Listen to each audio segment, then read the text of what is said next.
Burning sensation, இல்லை tingling sensation, இல்லை numbness, இந்த பிரச்சனைகள் எல்லாமே மோஸ்ட்லி நரம்பு சம்மந்தப்பட்டது தான். ஸோ இந்த நரம்பு சம்மந்தப்பட்ட பிரச்சனை வந்து பெரிஃபெரலாக நடக்கும்போது காமனஸ்ட்டு காசுன்னு பார்த்தீங்கன்னா நமக்கு நீங்கள் சொன்ன மாதிரி ஒரு பர்டிகுலர் பொசிஷனில் அதிகமாக வைக்கிறதாலையும் நமக்கு ஓவர் ஸ்ட்ரெயின் பண்ணுறதாலையும் நமக்கு இந்த கை விரல்கள் மறுத்து போகிற தன்மை வரும். இதுவே வந்து ஸ்பைனில் சர்வைக்கல் மைலோபதி அப்படிங்கிற ஒரு கண்டிஷன் இருக்குது. அப்படின்னா அந்த ஸ்பைனல் கார்டில் அதை தாண்டி கொஞ்சம் இந்த ஷோல்டர் பகுதியில் அடிபடுறதால ஏற்படக்கூடிய ஃப்ராக்சர்ஸ், டிஸ்லொகேஷன்ஸ் அந்த மாதிரி காரணங்களால் நரம்புகள் வந்து ஆம் பகுதின்னு வரும்போது இங்கே சாட்டர்டே நைட் பால்சின்னு ஒன்று உண்டு. ஏன்னா சாட்டர்டே நைட் பால்சின்னா ஹார்ட் அட்டாக் வரும்போது நமக்கு வந்துட்டு லெஃப்ட் சைடு வந்து இந்த ரேடியேட்டிங் பெயின் மாதிரி ஒரு ஃபீல் வரும். இல்லை கைகளில் மறுத்து போகிற வரைக்கும் நீங்கள் டைரெக்டாக ஃபிசியோதெரபிஸ்ட்டை வந்து போகிறது வந்து தவறான அணுகுமுறை. எஃப்டி ஹெல்த் வியூவர்ஸ் எல்லாருக்கும் வணக்கம். எல்லாரும் நல்லா இருப்பீங்கன்னு சொல்லி நினைக்கிறோம். நாங்களும் ரொம்பவே நல்லா இருக்கும். இன்னைக்கு இந்த வீடியோவில் நம்ம எதை பற்றி பார்க்க போகிறோம் அப்படின்னு சொல்லி பார்த்தீங்கன்னா, இந்த கை அடிக்கடி வந்துட்டு சில பேருக்கு மறுத்துரும். சில பேரையோ ரத்தம் பாஸ் ஆகலை அதனால மறுத்துருச்சு, இல்லை ஒரே பொசிஷனில் படுத்தனால மறுத்துருச்சு அப்படின்னு சொல்லி வேரியஸ் ரீசன் வந்து சொல்லுவாங்க. பட் இதோட ஸ்பெஷலிஸ்ட்கிட்டே வந்துட்டு அதை கேட்டால் தான் நமக்கு தெளிவாக புரியும். அப்படிங்கிறதுனால இன்னைக்கு வந்துட்டு நம்ம கூட யார் இணைஞ்சிருக்காங்க அப்படின்னு சொல்லி பார்த்தீங்கன்னா, ஆர்த்தோ சர்ஜனான சின்னதுரை சார் தான் இணைஞ்சிருக்காரு. அவரை நம்ம வெல்கம் பண்ணிடலாம். வணக்கம் சார். வணக்கம். எப்படி இருக்கீங்க சார்? நல்லா இருக்கேன் சார். கை மறுத்து போகுது அப்படிங்கிறதுக்கு பார்த்தீங்கன்னா, சில பேர் இந்த லப்பர் பேண்ட் மாட்டிருப்பாங்க, ரத்தம் பாஸ் ஆகலை அதனால தான் வந்துட்டு உங்களுக்கு கை மறுத்துருச்சு. சில பேர் வந்துட்டு ஒரே பொசிஷன்லேயே படுத்திருப்பீங்க அதனால மறுத்துருச்சு அப்படின்னு சொல்லிட்டு அவங்களுக்கு தெரிஞ்ச சில கருத்துக்களை வந்துட்டு சொல்லுவாங்க. ஸோ நீங்கள் சொல்லுங்கள் சார். இப்போ அடிக்கடி நிறைய பேருக்கு வந்துட்டு கை மறுத்து போகும், அதுக்கான ரீசன் என்னவா இருக்கும் சார்? சாதாரணமாக கைகளில் வந்து கூசுறது, எரிச்சல் ஆகிறது, ஆல்டர்ட் சென்சேஷன் சொல்லுவோம், டிங்லிங் சென்சேஷன், இல்லை மறுத்து போகிறது, விருத்து போகிறது, இல்லை வலியோடு வர்றது, இந்த மாதிரி பிரச்சனைகள் வந்து ரொம்ப காமனாக நம்ம ஓபிடியில் டெய்லியும் பார்க்குறது தான். ஸோ இதில் வந்து எல்லோரும் வந்து சொல்கிற மாதிரி இதுக்கு காரணங்கள் காமனாக என்ன இருக்கலாம் அப்படின்றது பார்க்கும்போது, ஒன்று வந்து பெரிஃபெரல் நியூரோபதி அப்படின்னு சொல்கிறது. பெரிஃபெரல் நியூரோபதினா இந்த பெரிஃபெரினா எக்ஸ்ட்ரீம், இந்த கை, கால், இந்த ரெண்டு பகுதியை வந்து பெரிஃபெரின்னு சொல்கிறோம் இல்லையா, எக்ஸ்ட்ரீமாக இருக்கிறதால அங்கே வந்து நமக்கு இந்த மறுத்து போகிற தன்மை நரம்புகளோட பாதிப்பால் வர்றது தான் இந்த பிரச்சனை. ஓகே. ஸோ எரிச்சல் அப்படின்னு சொன்னாலே பர்னிங் சென்சேஷன், இல்லை டிங்லிங் சென்சேஷன், இல்லை நம்னஸ், இந்த பிரச்சனைகள் எல்லாமே மோஸ்ட்லி நரம்பு சம்மந்தப்பட்டது தான். ஓகே. ஸோ இந்த நரம்பு சம்மந்தப்பட்ட பிரச்சனை வந்து பெரிஃபெரலாக நடக்கும்போது காமனஸ்ட்டு காசுன்னு பார்த்தீங்கன்னா நமக்கு டயபெட்டிஸ் மெலிட்டஸ், சுகர் பேஷண்ட்ஸ் வந்து அன்கண்ட்ரோல்டாக இருக்கும்போது அவங்களுக்கு இந்த கை மறுத்து போகிற தன்மை வரலாம். ரெண்டாவது பார்த்திங்கன்னா அல்கஹாலிசம். நம்ம நாட்டில் நிறைய வந்து இந்த ஆல்கஹால் கண்டென்ட் அதிகமாக எடுக்கிறவங்களுக்கு இந்த பெரிஃபெரல் நியூரோபதி வரும். மூணாவதாக காமனாக பார்த்திங்கன்னா விட்டமின் B12, மீத்தல் கோபாலமின் சொல்கிறது, அது குறைவானா நமக்கு இந்த கையில் மறுத்து போகிற தன்மை வரும். நாலாவது காரணம்னு பார்த்தோம்னா நமக்கு மேஜராக வந்துட்டு நமக்கு சில ஆட்டோஇம்யூன் கண்டிஷன்ஸ். ஆட்டோஇம்யூன் கண்டிஷன்ஸ்னு வரும்போது அந்த ருமட்டாய்டு ஆர்த்ரைட்டிஸ், ரியாக்டிவ் ஆர்த்ரைட்டிஸ், இந்த இன்ஃப்ளமேட்டரி ஆர்த்ரைட்டிஸ்ன்ற கண்டிஷன்ஸ்லேயும் அந்த மாதிரி கை மறுத்து போகிற தன்மை வரும். அண்ட் குறிப்பாக நரம்புகளை பாதிக்கக்கூடிய ஒரு ஆட்டோஇம்யூன் கண்டிஷன் இருக்குது, அதுக்கு பேர் மல்டிபிள் ஸ்க்ளீரோசிஸ். அதுலேயும் நமக்கு இந்த கைகளில் மறுத்து போகிற தன்மைகள் வரும். Okay sir. நீங்கள் சொன்ன மாதிரி ஒரு பர்டிகுலர் பொசிஷனில் அதிகமாக வைக்கிறதாலையும் நமக்கு ஓவர் ஸ்ட்ரெயின் பண்ணுறதாலையும் நமக்கு இந்த கை விரல்கள் மறுத்து போகிற தன்மை வரும். ஓகே. அதை ஒரு பகுதியை பார்க்கும்போது நான் ஆல்ரெடி சொன்ன மாதிரி காமனாக வந்து இந்த மாதிரி மறுத்து போகிற தன்மை வரும்போது அதுக்கான காரணங்களை நம்ம பார்க்கணும். சரியா? ஆல்ரெடி பிபி, சுகரு, இது மாதிரி அதனோட மெடிசன்ஸு, சில மெடிசன்ஸும் நமக்கு இந்த மாதிரி இதை காசு, குறிப்பாக வந்து கேன்சர் பேஷண்ட்ஸு கீமோதெரப்பி எடுக்கிறாங்க இல்லையா, ஸோ அந்த மெடிசன்ஸில் வந்து இந்த மாதிரி B6 இல்லை B12 டெஃபிஷியன்சி வர்றதால கைகளில் மறுத்து போகும். ஓகே. இப்போ பிரெயினில் வந்து நமக்கு சில பேருக்கு வந்து ஸ்ட்ரோக் வருதுன்னு கேள்விப்பட்டிருப்பீங்க.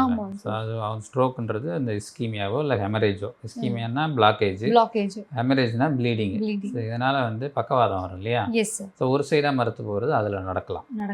ஓகே. ஸோ அது பிரெயினில் இருந்து வரக்கூடிய ஒரு பிரச்சனையாக இருக்கும். இதுவே வந்து ஸ்பைனில் சர்வைக்கல் மைலோபதி அப்படிங்கிற ஒரு கண்டிஷன் இருக்குது. அப்படின்னா அந்த ஸ்பைனல் கார்டில் அதிகப்படியான அழுத்தமாகி அது கைகளில் வரக்கூடிய கழுத்து பகுதியில் இங்க கையில் கழுத்தில் பகுதியில் கொஞ்சம் ரொம்ப இது பார்க்கும்போது அது கைகளுக்கு வரக்கூடிய நரம்புகளை வந்து பாதிக்குது, ஓகே இரிவர்சபிளாக டேமேஜ் பண்ணுது அப்படின்னா கைகளில் மறுத்து போகிற தன்மை வரலாம். அது cervical myelopathy அப்படின்னு சொல்கிறது. ஓகே இதை தாண்டி நமக்கு கழுத்தில் அந்த டிஸ்க்குன்னு சொல்கிறோம் இல்லையா, அந்த போன்ஸ்க்கு நடுவில் ஷாக் அப்சர்வர் மாதிரி டிஸ்க் இருக்கும். ஸோ அது வந்து நம்ம நெக்கு போஸ்டரை வந்து கரெக்டாக மெயின்டைன் பண்ணல, நெக் எக்ஸசைஸ் வந்து ஒழுங்காக பண்ணல, இல்லை ஒரு பர்டிகுலர் பொசிஷனில் ரொம்ப இருக்கும், இல்லை ஸ்பைனல் கார்டில் டியூமர் இன்ஃபெக்ஷன்ஸ் அந்த மாதிரி வருது.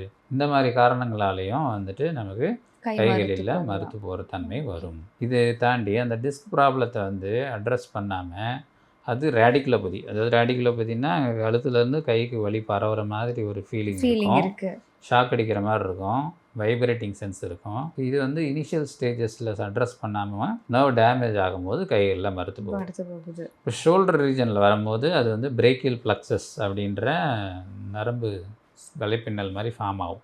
ஸோ அங்கே வந்து ஏதாவது இன்ஃபெக்ஷன் வந்தாலோ அதுக்கு பேர் வந்து பிரேக்கியல் பிளக்ஸஸ் நியூரைட்டிஸ். ஸோ அதனால் வந்து கைகளில் மறுத்து போகலாம். அதை தாண்டி அந்த பிரேக்கியல் பிளக்ஸஸ் வந்து அடிபடுறதால பிரேக்கியல் பிளக்ஸஸ் இன்ஜுரி ஆகலாம். ஸோ இது வந்து ரொம்ப காம்ப்ளிகேட்டடான ஒரு ப்ராப்ளம் ஃபார் அஸ். ஆர்த்தோபெடிக் சர்ஜன்ஸும் சரி, பிரேக்கியல் பிளக்ஸஸ் சர்ஜன்ஸ்னே உண்டு. ஏன்னா அந்த மாதிரி வந்து நர்வ் ரூட்டெல்லாம் வந்து டேமேஜ் ஆகி அடிபட்டு அந்த நரம்புகள் பாதிக்கப்படும் போது அதை சரி செய்வது என்பது ரொம்ப சேலஞ்சிங்கான விஷயம். நர்வ் டிரான்ஸ்ஃபர் அது வந்து ஒரு பெரிய டாபிக், அது இன்னொரு நாளைக்கு நம்ம டிஸ்கஸ் பண்ணலாம். அது பிரேக்கியல் பிளக்ஸஸ் இன்ஜுரின்னு சொல்லுவாங்க. ஸோ அதில் இன்ஜுரி ஆகும்போது கைகளில் மறுத்து போகலாம். அதை தாண்டி கொஞ்சம் இங்கே ஷோல்டர் பகுதியில் அடிபடுறதால ஏற்படக்கூடிய ஃப்ராக்சர்ஸ், டிஸ்லொகேஷன்ஸ் அந்த மாதிரி காரணங்களால் நரம்புகள் வந்து மாட்டும் போது மறுத்து போகலாம். அதே சமயத்தில் நம்ம இங்கே ஆம் பகுதின்னு வரும்போது இங்கே சாட்டர்டே நைட் பால்சின்னு ஒன்று உண்டு. Okay sir. இது என்ன சாட்டர்டே நைட் பால்சின்னா, சனிக்கிழமை நைட்டு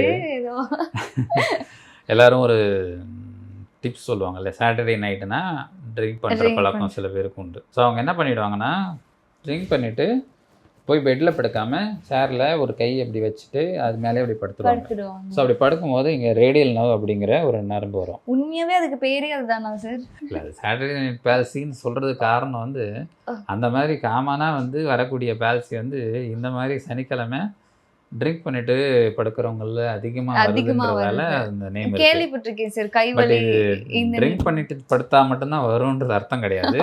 இந்த மாதிரி கையில் ரொம்ப ப்ரெஷர் கொடுத்துட்டு அதிலே படுத்த அழுத்தம் கொடுக்கறதால இந்த கம்ப்ரெஷனால் இந்த ரேடியல் நர்வ் அப்படிங்கிறது கம்ப்ரெஷன் ஆகிறதால காலையில் பார்த்தீங்கன்னா அந்த அவங்களுக்கு wrist movement and thumb movement, elbow movement and finger movements எல்லாமே எக்ஸ்டென்ஷன் பின்பக்கமாக மூவ் பண்ணுறது முடியாது.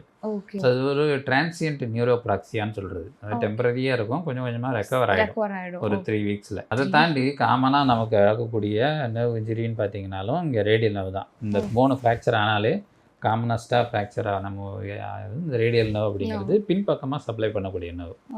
இப்போ எல்போ கிட்ட வரும்போது நமக்கு காமனாக கை மறுத்து போகிறதுக்கு காரணமாக இருக்கிறது அல்னார் நர்வ் அப்படிங்கிற இந்த கியூபிட்டல் டன்னல் சிண்ட்ரோம் அப்படின்னு சொல்லுவாங்க. இந்த இடத்துல வந்துட்டு நமக்கு ஒரு ஷாக் அடிக்கிற சென்ஸ் வரும். நம்ம லைட்டாக எங்கேயாவது இடிச்சிட்டாவே அப்படியே. ஸோ இது வந்து சூப்பர்ஃபிஷியலாக இருக்கும் அந்த இடத்துல அந்த நர்வ், அல்னார் நர்வ். அந்த நர்வ் வந்து கையோட மசில்ஸை சப்ளை பண்ணுற நர்வ். சென்சேஷன் பார்த்தோம்னா இந்த 1.5 ஃபிங்கர்ஸை மட்டும் முன்னாடி பின்னாடி சப்ளை பண்ணுற ஒரு நர்வ். ஸோ அது வந்து காமனாக இந்த இடத்துல என்ட்ராப்மெண்ட்னா மாட்டிக்கும். ஸோ இங்கே நிறைய ஸ்ட்ரக்சர்ஸ் இருக்குது. அதில் குறிப்பாக பார்த்தோம்னா ஆஸ்பான் ஃபேஷியா, அதை தாண்டி ligament of Struthers, lateral epicondyle, medial lateral intramuscular septum, அப்புறம் அந்த ஃப்ளெக்ஸார் கார்பி அல்னாரிஸ் என்ற மசிலோட 2 ஹெட்டு, இதுக்கெல்லாம் வந்து காமன் என்ட்ராப்மெண்ட் சைட்டு ஒரு 5-6 இடம் இருக்குது.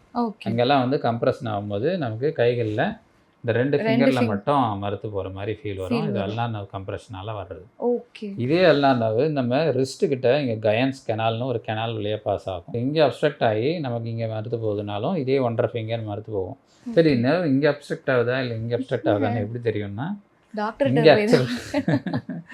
இங்கே நம்ம ரிஸ்ட் பகுதியில் அப்ஸ்ட்ரக்ட் ஆகும்போது ஃப்ரண்ட்டில் மட்டும் மறுத்து போகும். எல்போவில் அப்ஸ்ட்ரக்ட் ஆகும்போது ஃப்ரண்ட் அண்ட் பேக் ரெண்டுத்துலேயுமே மறுத்து போகும். ஏன்னா அதனுடைய டார்சல் பிரான்ச்சு இங்கேயே நமக்கு வெளியே வந்துடும். ஸோ இது தாண்டி ஃபோராமில் இங்கே ப்ரொனேட்டார் சிண்ட்ரோம்னு ஒன்று இருக்குது. ஓகே ப்ரொனேட்டார் சிண்ட்ரோம்னா நான் அடுத்து காமனாக சொல்லக்கூடிய ஒரு நரம்பு பேர் வந்து மீடியன் நர்வ். மீடியம் அந்த மீடியன் நர்வுங்கிறது நம்ம கையில் வரக்கூடிய 3.5 ஃபிங்கர்ஸ் ஓகே முன்பக்கமாக சப்ளை பண்ணக்கூடிய நர்வ். சரியா, சென்சேஷன். ஸோ அது வந்து மறுத்து போச்சு, அது இங்கே கம்ப்ரஷன் ஆச்சு ஃபோர் ஆர்மில் அப்படின்னா அது ப்ரொனேட்டார் சிண்ட்ரோம். ஓகே அதே நர்வு நம்ம ரிஸ்ட் பகுதியில், இதுதான் இன்னும் சொல்லப்போனால் commonest entrapment of all. Okay அது என்ட்ராப்மெண்ட்னா நல்லா புரிஞ்சுக்கணும், அழுத்தமாக அழுத்தமாகிறது. லிகமெண்ட்டு இல்லை ஒரு பாறையில் ஒரு ஸ்ட்ரக்சரில் வந்து கம்ப்ரஸ் ஆகி அது வந்து வேலை செய்யலை, அப்போ வந்து நமக்கு அது வந்து சிக்னல்ஸ் பாஸ் ஆகாமல் மறுத்து மறுத்து போகிறது. போகிறது. இந்த மணிக்கட்டு பகுதியில் வர்றது ரொம்ப ரொம்ப காமன். அது பேர் கார்பல் டனல் சிண்ட்ரோம். ஓகே அது குறிப்பாக வந்து பார்த்திங்கன்னா இங்கே பகுதியில் மறுத்து போகும்போது இந்த 3.5 ஃபிங்கர்ஸில் மட்டும் சென்சேஷன் இருக்காது, இரவு நேரங்களில் அதிகமாக வரும். ஓகே ஆமாம், பெண்களில் வரும், தைராய்டு இருக்கவங்கள வரும், டயபெட்டிஸில் வரும், ஒபிசிட்டியில் வரும், இன்னும் சொல்லப்போனால் ஓசிபி ஓரல் கான்ட்ராசெப்டிவ் பில்ஸ் எடுக்கிறவங்கள வரும், ஓகே ஹார்மோனல் இன்சஃபிஷியன்சி இருக்கிறவங்கள வரலாம், ஓகே அதிகமாக ரிப்பீட்டேட்டிவ் ஆக்ஷன்ஸ் பண்ணுறவங்கள வரலாம், ஸோ ஓவர் ஸ்ட்ரெயின் பண்ணுறவங்களையும் வரலாம். வரலாம். ஸோ ஆனால் மோஸ்ட் காமன் என்ட்ராப்மெண்ட்டுங்கிறது இந்த பகுதியில் ஏற்படக்கூடிய கார்பல் டனல் சிண்ட்ரோம் தான். ஓகே அதே எல்போவில் இந்த பக்கம் வரக்கூடியது வந்து ரேடியல் நர்வ் சொன்னோம் இல்லையா, அந்த ஆமா. ரேடியல் நர்வும் கம்ப்ரஷன் ஆகலாம், ஓகே அது இந்த இடத்துல. ஸோ இது வந்து ரேடியல் டனல் சிண்ட்ரோம்னு சொல்கிறது. அந்த மாதிரி ஆகும்போது நமக்கு பின்பகுதி சென்சேஷன் 3.5 ஃபிங்கர்ஸில் மிஸ் ஆகும். மிஸ் ஆகும். ஸோ இந்த மாதிரி நரம்புகளுடைய அந்தந்த இடத்துல அழுத்தம் ஏற்படுறதால நம்ம கைகள் மறுத்து போகிறதுக்கான வாய்ப்புகள் நிறைய உண்டு. ஏஜ் ஃபேக்டர் ஏதாவது இருக்கா சார்? இந்த ஏஜுக்கு அப்புறம் தான் அந்த மாதிரிலாம் நடக்கும், இந்த ஏஜ் இருக்கவங்களும் நடக்கவே நடக்காது அப்படிங்கிற மாதிரி ஏஜ் ஃபேக்டர் இருக்கா சார்? இருக்கு. ஏஜ் ஃபேக்டர் நான் ஆல்ரெடி சொன்ன மாதிரி பெரிஃபெரல் நியூரோபதின்னு சொன்னேன் இல்லையா. ஆமாம் சார். ஸோ அந்த பெரிஃபெரல் நியூரோபதிங்கிறது பார்த்திங்கன்னா ஏஜ் ஆனால் இந்த விட்டமின் B12 விட்டமின் B6 இல்லை மற்ற காரணங்களால் இந்த டயபெட்டிஸ் வர்றதால வர்றதோ, இல்லை டயபெட்டிக் மெடிசின்ஸ் எடுக்கிறதால வர்றதோ, இல்லை இன்ஃபெக்ஷன்ஸால் வர்றதோ, இம்யூனிட்டி டெஃபிஷியன்சியால் வர்றதோ, இம்யூனோ டெஃபிஷியன்சி கண்டிஷன்ஸ் காமனாக HIV மற்ற இன்ஃபெக்ஷன்ஸாலையும், ஓகே இல்லை நரம்புகளை பாதிக்கக்கூடிய இன்ஃபெக்ஷன்ஸ் ஹெர்பிஸ் அப்படின்னு சொல்லுவாங்க, viral infection, viral infection, herpes zoster, ஷிங்கிள்ஸ்னு சொல்லுவாங்க, ஓகே லெப்ரசி கேள்விப்பட்டிருப்பீங்களா, அதுலேயும் கையெல்லாம் மறுத்து போயிடும். ஓகே இந்த மாதிரி இன்ஃபெக்ஷன்ஸாலையும் நமக்கு மறுத்து போயிடும். இன்ஃப்ளமேட்டரி கண்டிஷன்ஸ்னு எடுத்துக்கிட்டோம்னா நம்ம ஆல்ரெடி சொன்ன மாதிரி ஆர்த்ரைட்டிஸ், சோரியாசிஸ் ஸ்கின் கண்டிஷன் இருக்கவங்களுக்கு நரம்பு பாதிப்பு வந்தால் சோரியாட்டிக் ஆர்த்ரைட்டிஸால் நம்னஸ் வரும். ருமட்டாய்டு ஆர்த்ரைட்டிஸ் சரவாங்கி, அதுலேயும் கைகளில் மறுத்து போகிறதுக்கான காரணங்கள் உண்டு. அதை தாண்டி ரியாக்டிவ் ஆர்த்ரைட்டிஸ்ன்னு ஒன்று உண்டு. இது இல்லாமல் நமக்கு வெசல்ஸில் ஏதாவது ப்ராப்ளம் வருது. ஸோ ஃபார் எக்ஸாம்பிள் ரைனாட்ஸ் ஃபினாமினா அப்படின்னு ஒன்று இருக்குது. கோல்டு வெதரில் கை வச்சோம்னா கையெல்லாம் மறுத்து போயிடும், கோல்டு வாட்டரில். ஸோ அதுலேயும் கைகளில் மறுத்து போயிடும். அது வந்து வெசல்னால் ரத்த குழாய் பிரச்சனை. ஸோ அந்த மாதிரி காரணங்களாலேயும் நமக்கு வரும். இதை தாண்டி நமக்கு ஓவர் ஸ்ட்ரெயின் பண்ணுறதாலேயோ, இல்லை ஜிம்மில் போய் ரொம்ப ஹெவியாக ஸ்ட்ரெயின் பண்ணுறதால எக்ஸ்ட்ரா அதனாலேயும் நமக்கு நரம்புகளுடைய பாதிப்புகளால் கைகள் மறுத்து போகிறதுக்கு வாய்ப்பு இருக்குது. ஸோ நம்ம எதுக்கு கையில் மறுத்து போனால் உடனே பயப்படணுமா, அதை வந்து ரொம்ப புரிஞ்சுக்கணும். இல்லை எதுக்கு பயப்படணும், எதுக்கு பயப்படக்கூடாது இப்படிங்கிற விஷயம் தான் நமக்கு ரொம்ப முக்கியம். லைட்டாக இப்போ தான் ஆரம்பிக்குது, ஆனால் அப்போ எப்பயாவது வருது, ஆனால் உடனே சரியாயிடுச்சு அப்படின்னா அதை பற்றி நீங்கள் கவலைப்பட தேவையில்லை. இப்போ வருது ஆனால் கொஞ்சம் கொஞ்சமாக ப்ரோக்ரஸ் ஆகுது, நம்னஸ் வருது, கொஞ்சம் எதாவது ஆக்டிவிட்டி பண்ணும்போது ட்ரிகர் ஆகுது, இல்லை வந்துட்டு அதிகமாகிட்டே இருக்குது அப்படின்னா நீங்கள் கண்டிப்பாக வந்து நீங்கள் ஒரு போன் ஸ்பெஷலிஸ்ட்டையோ நர்வ் ஸ்பெஷலிஸ்ட்டையோ கண்டிப்பாக போய் பார்க்கணும்.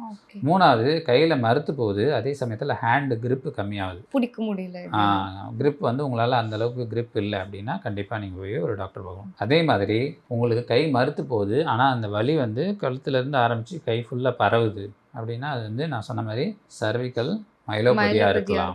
அது ஒன்று நீங்கள் உடனே பார்க்கணும். ரெண்டாவது, ஒரு கை மட்டும் இல்லாமல் 2 கையும் மறுத்து போகுது, காலும் மறுத்து போகுது அப்படின்னா நீங்கள் உடனடியாக டாக்டர் பார்க்கணும். ஏன்னா அது வந்துட்டு சர்விக்கல் மைலோபதியாகவும் இருக்கலாம், மல்டிபிள் ஸ்க்ளீரோசிஸாகவும் இருக்கலாம், இல்லை பெரிஃபெரல் நியூரோபதியாகவும் இருக்கலாம். ஸோ இந்த மாதிரி இல்லாமல் உங்களுக்கு கை காலில் மறுத்து போகிறத தாண்டி இது கூட பவல் பிளாடர் சிம்டம்ஸ்ன்னு சொல்கிறோம். பவல் பிளாடர்னால் யூரின் அடிக்கடி வர்றது, அர்ஜென்ட்டாக வர்றது, அது ஒரு சில நேரங்களில் கண்ட்ரோலில் கார்டா ஈக்வனா சிண்ட்ரோம்னு சொல்லுவோம். அது வந்து ரொம்ப ரேர் கண்டிஷன். அதுவும் சர்விக்கல் மைலோபதியில் வரலாம். But that is a surgical emergency. இமீடியட்டாக சர்ஜரி பண்ணலன்னா தே வில் லாஸ் குவாட்ரிப்ளீஜியா வந்துடும். அது வந்து கொஞ்சம் வேட்லிங் நடப்பாங்க. பட் இது காமனாக இதெல்லாம் நான் பார்க்குறோமா அட்ரஸ் பண்ணுறோமான்னா yes yes very rarely people அந்த அவேர்னஸ் இல்லாதால விட்டுடுறாங்க. விட்டுறேன். ஸோ காமனாக நமக்கு எப்பயாவது மறுத்து போகுது அப்படின்னா அது ஹார்ட் அட்டாக் வரதுக்கு முன்னாடி கூட லெஃப்ட் சைடு ஃபுல்லா மறுத்துருன்னு சொல்லுவாங்க, அது உண்மைதான்? சரி, ஹார்ட் அட்டாக் வரும்போது நமக்கு வந்துட்டு லெஃப்ட் சைடு வந்து இந்த ரேடியேட்டிங் பெயின் மாதிரி ஒரு ஃபீல் வரும். ஃபீல் வரும். ஓகே. பட் என்னென்னா அது வந்துட்டு டெர்மட்டோம்னு சொல்கிறோம் இல்லையா? ஆமா ஃபார் எக்ஸாம்பிள் டெர்மட்டோம்னா என்ன அர்த்தம்னா, இப்போது கழுத்தில் வந்து பார்த்திங்கன்னா 7 எலும்பு இருக்கும், 8 நரம்பு நரம்பு இருக்கும். இருக்கும். சர்விக்கல்ன்றதால C1 C2 C3 C4 C5 C6 C7 C8ன்னு சொல்லுவோம். ஓகே. அப்போ அந்த ஒவ்வொரு ஏரியாவுக்கும் ஒரு டிஸ்ட்ரிபியூஷன் ஆஃப் நர்வ் சப்ளை இருக்கும். இருக்கும். அதில் கம்பைண்டாகவும் இருக்கும். அப்போ செஸ்ட் போர்ஷனில் வரக்கூடிய இந்த இடத்துக்கு இந்த lateral border of foramen and ஆம்லேயும் சப்ளை இருக்குது. அதனால் இங்கே பெயின் வரும்போது அங்கேயும் பெயின் வருமே தவிர மருத்துவம் போகாது. ஓகே. ஒரு இங்கேயும் அங்கேயும் பெயின் இருக்கிற சிம்டம்ஸ் வரும். And many times confusing factor என்னென்னா, செஸ்ட் பெயின் வர மாதிரி இருக்கலாம், but that can be a shoulder pathology. And shoulder pain வரலாம், that can be neck pathology. And கம்பைண்டாக கூட இருக்கலாம். இது எல்லாமே ஏன் சொல்ல வரேன்னா, ரேடியேட்டிங் பெயின் அப்படிங்கிறது ஒரு பிரச்சனை இன்னொரு இடத்துல இருக்கிற மாதிரி காமிக்க முடியும். ஓகே. அதனால் வந்துட்டு உங்களுக்கு மைல்டாக எது இருந்தாலுமே சரி. இன்னும் சில பேருக்கு வந்து சைலண்ட் எம்ஐ வருது இல்லையா? எங்கேஜில் கூட டயபெட்டிக்கு கோமார்பிட்ஸ் இருக்கிறவங்களுக்கு. அதனால் மினிமலாக உங்களால் வந்து அந்த சிம்டம் வந்து வருது, அப்பப்போ வருது, சரியாயிடுது அப்படின்னா அதை பற்றி ஒரி பண்ண வேண்டிய தேவையில்லை. பட் அடிக்கடி வருது, அதிகமாகிட்டு இருக்குது, அதை தாண்டி அது கூட அசோசியேட்டடாக ஃபீவர் வருது, வெயிட் லாஸ் வருது, அதை தாண்டி உங்களுக்கு grip குறையுது, நடக்கிறது குறையுது, ஸ்லிப்பர் லூஸ் ஆகுது, பால் பிளாடர் சிம்டம் வருது, தலைவலி வருது, வாமிட்டிங் வருது அப்படின்னா நீங்கள் கண்டிப்பாக வந்து ஸ்பெஷலிஸ்ட்டை ஒரு பார்த்து அதற்கான காரணத்தை கண்டுபிடிச்சு சரி செய்யணும். Okay sir. சரி, இதில் வந்து இதோட ட்ரீட்மெண்ட் ஃபேக்டர்ஸ் அப்படின்னு பார்த்தா நிறைய பேர் வந்துட்டு இல்லை கை வலி வந்துருச்சு, இந்த மாதிரி நான் வந்து ஃபிசியோதெரப்பி போயிட்டு நான் இது பண்ணிக்கிறேன், நான் வந்துட்டு வைப்ரேஷன் அந்த மாதிரி வச்சு எனக்கு சரியாக போயிடும் அப்படின்னு சொல்லிட்டு ஃபிசியோதெரப்பியுமே வந்துட்டு போவாங்க. ஸோ ஒரு சர்ஜனோட ஒரு அட்வைஸ் இல்லாமல் ஃபிசியோ போகிறது எந்த அளவுக்கு ஒரு அட்வைஸ்? இல்லை கைகளில் மறுத்து வரைக்கும் நீங்கள் டைரெக்டாக ஃபிசியோதெரபிஸ்ட்டை வந்து போகிறது வந்து தவறான அணுகுமுறை. ரெண்டாவது விஷயம் வந்து கைகளில் மறுத்து போகிற தன்மை எப்போ நடக்குதுன்னா, நரம்புகள் பாதிக்கப்பட்டது தான் நடக்குது. So already you have nerves are damage. So அப்படிங்கிற பட்சத்தில் எதனால் வந்து மறுத்து போச்சுன்ற காரணத்தை நீங்கள் கண்டுபிடிக்கணும். And it should be effortful physiotherapy அதில் ஹெல்ப் பண்ணும் அப்படின்னா, இந்த வந்து it should be under the supervision of the specialist. Yes. So without that if you go something may go wrong இந்த treatment pathway and end up in unnecessary complications. And நரம்புகளை பொறுத்த வரைக்கும் எப்பயுமே வந்து ரொம்ப சென்சிட்டிவான ஒரு இஷ்யூ. ஸோ அதை நம்ம வந்து சரியாக கையாளலை அப்படின்னா அது வந்து ரொம்ப காம்ப்ளிகேட்டடான பிரச்சனையை கொடுக்கறது மட்டும் இல்லாமல் அது லேட்டராக வரும்போது சரி செய்யறதும் கஷ்டமாயிடும். அதை நம்ம சர்ஜரி பண்ணி ரெக்கவர் பண்ணுறோன்னாலும் it will take time. So நார்மலாக ஒரு பாதிக்கப்பட்ட நரம்பு ரெக்கவர் ஆகிறதுக்கு 1 year ஆகும் சர்ஜரி பண்ணாலுமே. ஸோ அந்த மாதிரி இருக்கும்போது earlier you go to the specialist the more rewarding will be the results. Okay. So always nerve problem அப்படின்றது, இந்த எரிச்சல், மறுத்து போதல், இந்த மாதிரி தன்மைகள் வரும்போது நீங்கள் ஆரம்பத்திலே வந்து அதற்கான ஸ்பெஷலிஸ்ட்டை கன்சல்ட் பண்ணிவிட்டு அதற்கான காசு என்னவோ அதை ட்ரீட் பண்ணால் போதும். சரியா? அதுக்கான ட்ரீட்மெண்ட் வந்து சிம்டமேட்டிக்காக இந்த மாத்திரை போட்டால் இது குறைஞ்சிருச்சு, அப்புறம் திருப்பி இந்த மாத்திரை போட்டால் அப்படின்னு இல்லாமல் அது எதனால் வருதுன்றதை கண்டுபிடிச்சி அதை சரி செஞ்சால் மட்டும்தான் நீங்கள் அதனால் வரக்கூடிய காம்ப்ளிகேஷன்ஸை கண்டிப்பாக தவிர்த்து நிம்மதியான ஒரு வாழ்க்கையை வாழ முடியும். Yes sir. So thank you so much sir. ஏன்னா வந்துட்டு கை மறுத்து போகிறதுக்கு இவ்வளோ ரீசன்ஸ் இருக்குது அப்படிங்கிறது வந்துட்டு இப்போ நீங்கள் சொல்லி தான் தெரியும். ஸோ அதுக்கு எப்படி ட்ரீட் பண்ணணும், எப்படி ஒரு டாக்டரை அணுகணும், எந்த ஸ்டேஜில் அணுகணும் அப்படிங்கிறதையும் வந்துட்டு ரொம்ப தெளிவாக சொன்னீங்க. ரொம்ப நன்றி சார். நன்றிம்மா. நன்றி. வணக்கம்.